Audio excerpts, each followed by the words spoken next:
This isn't just a driver getting denied, it's NASCAR drawing a hard line in the sand, and not everyone's happy about it. Because one of the most popular figures in motorsports right now just got blocked from one of the sport's biggest stages. And the message from the top, earn it or don't race at all. Let's break this down. Cleetus McFarland was not approved to race at Talladega. This comes after a fast-tracked opportunity with Childress Racing, despite having extremely limited experience, just one Truck Series start, and a handful of ARCA races. NASCAR President Steve O'Donnell made it clear, approval isn't automatic. It's earned race by race. And right now, NASCAR says McFarland hasn't done enough. This didn't come out of nowhere.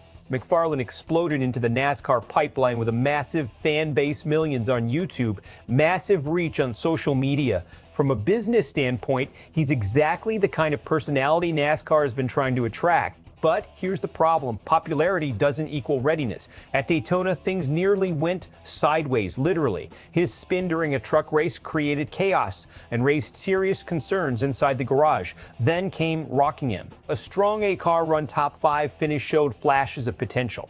But when he stepped up into tougher competition, he faded hard, finishing deep in the field. That inconsistency is exactly what NASCAR is looking at.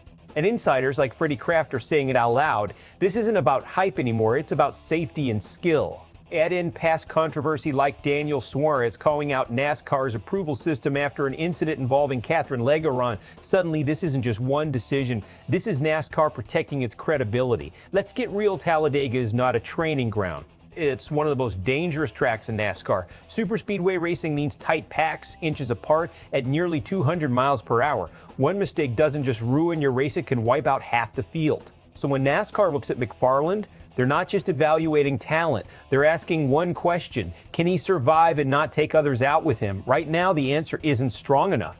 And that's where this gets interesting, because NASCAR is walking a tightrope. On one side, you have a driver who brings millions of eyeballs, new fans, and a fresh audience the sport desperately wants. On the other, veteran drivers who spent years grinding through the system and expect the same standard to apply to everyone. If NASCAR lets McFarland in too early, they risk damaging competitive integrity, upsetting established drivers, creating dangerous on-track situations.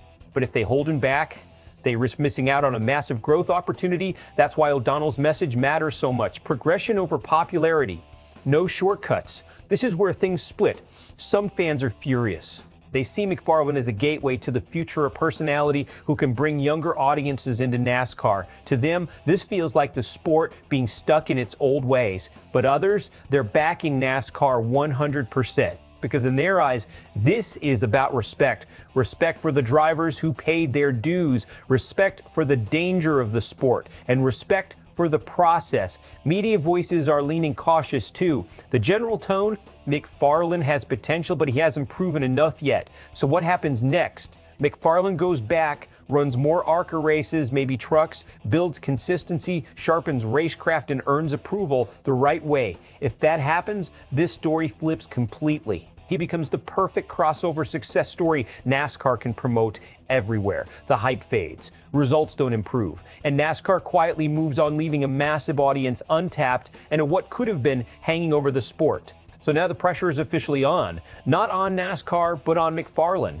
Can he prove he belongs at the highest level, or was this pushed too much, too fast? Because one thing is clear, NASCAR just told the entire garage, no shortcuts. What do you think? Did NASCAR make the right call, or are they holding back the future of the sport? Drop your take below, and if you want more real, no hype breakdowns like this, hit subscribe to SPORTSWIRE USA.